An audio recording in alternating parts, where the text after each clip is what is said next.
Hello everyone and welcome to this lesson. In this lesson, we are going to see that how you can install VMware Workstation Player, which is a virtualization software which helps you and allows you to run any operating system into it without modifying your base operating system. So here I'm on a Windows OS wherein I'm going to download quickly the VMware Workstation. So I'm going to go to my browser and I'm going to search for VMware Workstation, and I'm going to download it from the official website. As you can see over here, I'll scroll down to the official vmware.com website. I'll click here, which is the page to download the VMware player. So I'm going to click on Try Workstation 16.0 for Windows, and there is also a version if you're running on Linux. I'll click on Download Now, and you can see the download has started successfully. Now, I'm going to cancel this download because I already have this downloaded in my system. So I'm going to open up the File Explorer and I'm going to head to the Downloads folder. Once I'm over here, you can see this is the file which is successfully downloaded. So I'm going to quickly double click it to complete the installation process. I have to choose yes, and this will allow me to open up the workstation player setup.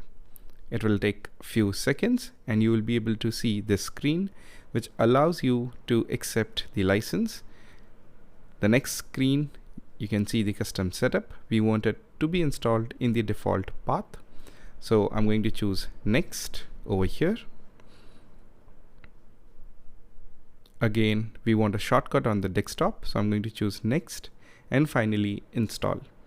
When you do this step, this will now start the installation process of the VMware Workstation 16, which will allow us to run a Linux operating system inside it.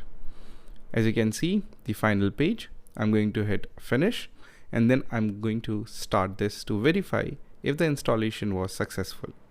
Here, we do not have the key, so I'm going to keep it as default, and I'm going to hit continue and finish. Do not worry if you do not provide the key. Still, you can use for non-commercial use. As you can see, this is the home screen when you start the software. From here, we can click on create a new virtual machine, which will help us to set up the virtual machine in the VMware Workstation. In our upcoming lessons, we are going to see how you can set up a Linux ISO, which is Kali Linux, in Workstation Player to successfully use it. Here are the next steps if you are choosing a Windows ISO or a Windows operating system to be installed, or a Linux ISO. For instance, I'm just making a demo example Ubuntu virtual machine with some specific configurations, and I'm going to hit finish. After you do that, you can see on your home, you'll be able to see that we have successfully created a virtual machine, which is Ubuntu, and I'll click on edit virtual machine settings. From here, VMware Workstation allows you to modify the memory, the processors, the hard disk, etc. These settings can be modified as per your need and choice of what configuration you are running on.